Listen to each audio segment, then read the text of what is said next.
नहमदुहु व नुसल्ली अला रसूलिहिल करीम अम्मा बाद। मुअज़्ज़ज़ सामीन, मैं हूँ हाफ़िज़ मोहम्मद तनवीर ख़ान और मैं आज हाज़िर हूँ आपकी खिदमत में एक बहुत ही अहम पैगाम लेकर।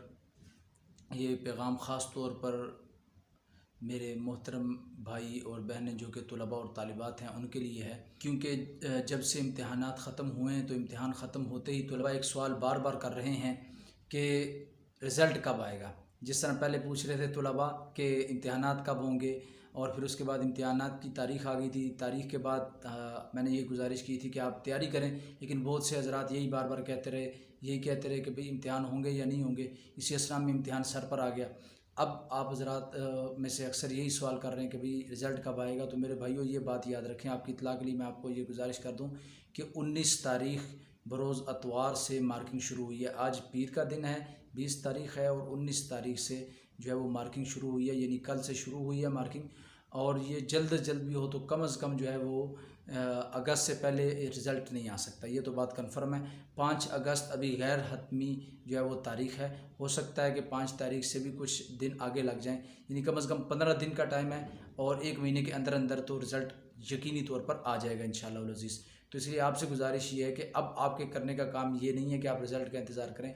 आपके करने का काम ये है कि आप अल्लाह की तरफ मुतवज्जे हों और अल्लाह रब्बुल इज़्ज़त से गिड़गिड़ा कर ये दुआ मांगें कि ए अल्लाह, हमसे जिस तरह भी तैयारी हो सकी हमने की, लेकिन अब ए अल्लाह हमें कामयाब करना आपका काम है। आप हमें कामयाब फरमा दीजिए ताकि हमारे लिए आसानी का काम हो जाए। ए अल्लाह, आप हमें कामयाब फरमा दीजिए कि हम जिस तरह तैयारी करनी चाहिए थी हम उस तरह तैयारी नहीं कर सके। हमने इम्तिहान दिया, जितनी हम मेहनत कर सके थे हमने की। तो अल्लाह, आप हमें इम्तिहान में कामयाब फरमा दीजिए, और हमारी जो गलतियाँ हुई हैं ए अल्लाह रब्बुल इज़्ज़त ऐसा मामला फरमा दीजिए कि हमारी उन गलतियों से मुमतहिन जो है वो दरगुजर फरमा दे और हमें इम्तिहान में पास कर दे। तो ये जो है ना, ये इसकी बहुत बड़ी ज़रूरत है। और हकीकत में अगर आपको मैं बताऊँ तो यही बड़ी चीज़ है।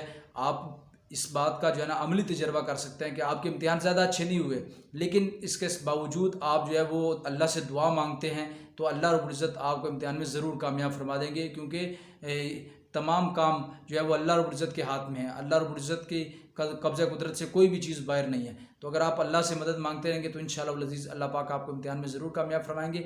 इसलिए आप हज़रात से ये गुजारिश है कि आप दुआ करते रहें, अपने लिए, मेरे लिए और तमाम आलम इस्लाम के लिए दुआ करते रहें, और साथ में अपने लिए ख़ास तौर पर ये दुआ करें। और मैं भी आपके लिए दुआ गो हूँ कि अल्लाह पाक आप सबको इम्तिहानात में कामयाब फरमाए इंशाअल्लाह वल अज़ीज़। जैसे ही कोई नई अपडेट आती रहेगी वफाक के हवाले से तो आपको ये अपडेट हमारे इसी चैनल से आपको मिलती रहेगी। आपसे यही गुजारिश है कि आप जो है इस चैनल को सब्सक्राइब करें और जो है बेल नोटिफिकेशन को ऑन करें, ताकि आपको नई जो है ना इत्तलात का पता चलता रहे, और अपने दोस्तों के साथ, अजीज़ों कारब के साथ इस वीडियो को शेयर करते रहें।